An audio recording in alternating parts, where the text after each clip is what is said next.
그러니까 국민의 기본권을 제한하려면 반드시 국회에서 만든 법률에 의해서 제한이 가능하다는 거예요. 선생님이 그 형식의 예외로 이것들을 두었는데요.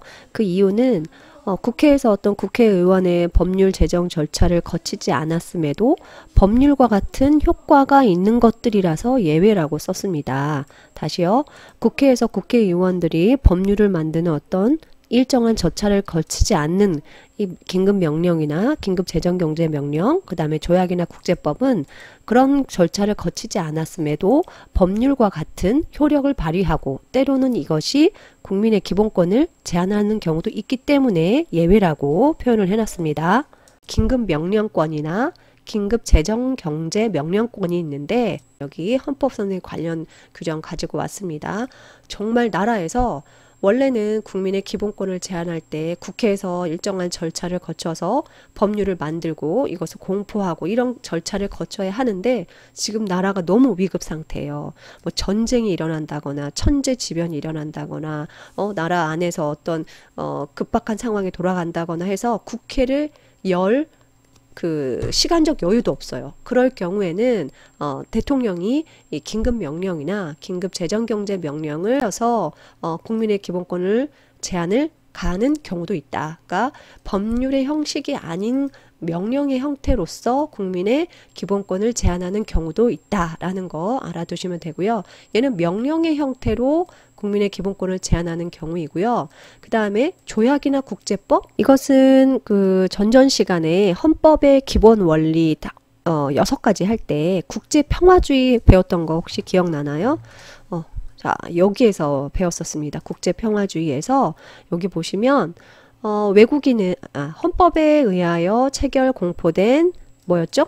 조약과 일반적으로 승인된 국제법규는 그러니까 다른 나라랑 맺은 조약이라든가 해외적으로 대부분 인정되는 국제법규들은 국내법과 같은 효력을 갖는다라고 써 있죠. 그래서 조약이나 국제법은 국회에서 어떤 일정한 절차를 거쳐서 만든 법률이 아님에도 국내법과 같은 효력을 갖고 있기 때문에 예외적인 경우가 있다라는 거 알아두시면 되겠습니다. 그렇다면 목적과 형식을 갖추면 얼마든지 기본권 제한이 가능할까요? 안 되죠. 그럼 악용하는 사례가 얼마든지 생길 수 있겠죠. 그래서 무슨 원칙을 반드시 지켜야 된다? 과잉금지의 원칙을 지켜야 됩니다. 과해서는 안 된다는 얘기예요. 필요한 최소한의 범위에서만 기본권 제한이 이루어지도록 해야 합니다. 안 그러면 국민의 기본권이 어때요? 언제든지 침해가 가능하겠죠. 여기 밑에 나와 있는 과잉금지의 원칙을 자세히 살펴보면 이 4가지 원칙으로 나뉠 수 있는데 이 중에 어느 하나라도 빠지면 어긋나면 기본권 제한은 정당성을 가질 수가 없습니다. 침해가 되는 거죠.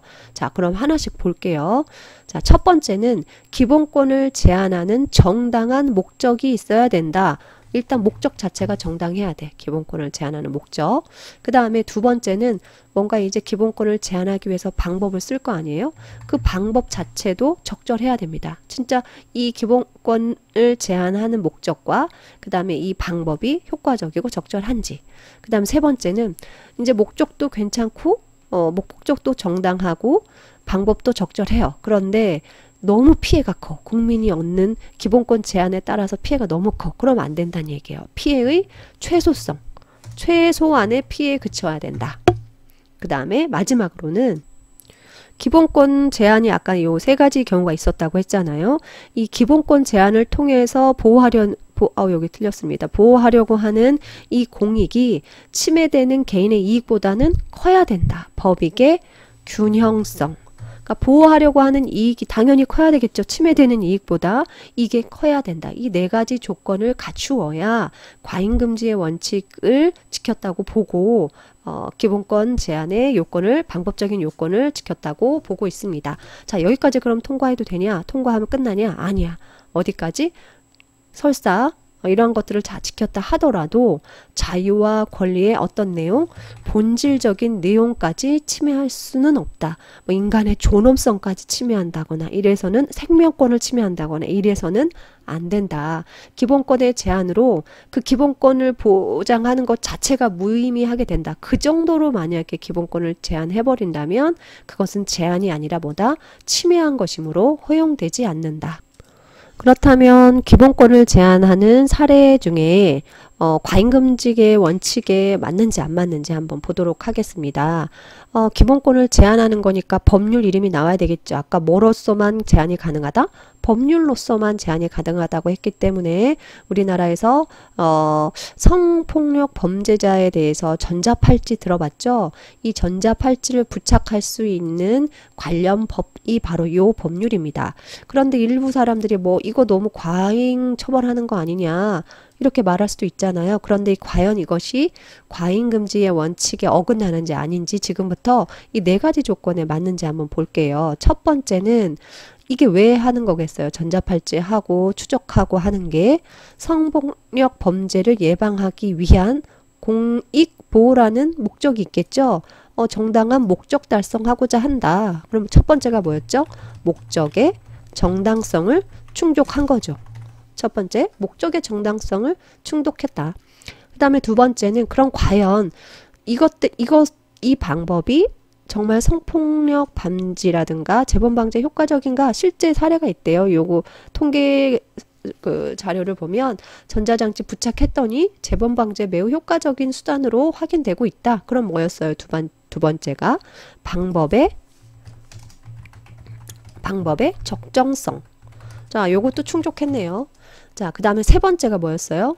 전자장치 부착으로 인해서 근데 때로는 너무 이거 신체의 자유, 인격권 제한하는 거 아닌가요? 라고 하는데 안 차봤지만 선생님도 이거 활동하는데 거의 불편함이 없고 또 발목에 부착하면서 하기 때문에 옷으로도 가릴 수 있고 그래서 피해가 최소한으로 그친다. 세 번째가 뭐였어요? 피해의 최소성. 자, 요것도 충족했습니다. 그리고 전자장치 부착으로 인해서 성폭력 범죄자에게 발생하는 사적 피해와 그 다음에 성폭력 범죄 예방을 통해 얻는 공익을 비교할 때 그러니까 범죄자의 발생하는 어떤 사생활 침해라든가 뭐 나름대로 자기는 이게 뭐 나의 신체의 자유를 침해하고 이렇게 말할 수도 있겠지만 오히려 성폭력 범죄 예방을 통해 얻는 공익이 더 크다. 그렇다면 공익이 더 크기 때문에 사적 피해보다 공익이 더 크기 때문에 이게 뭐였죠? 마지막에 법익의 균형성.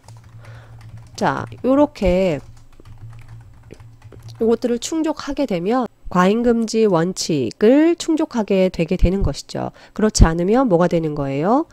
기본권 침해가 되는 것이죠. 자, 사례를 통해서 한번 알아봤고요.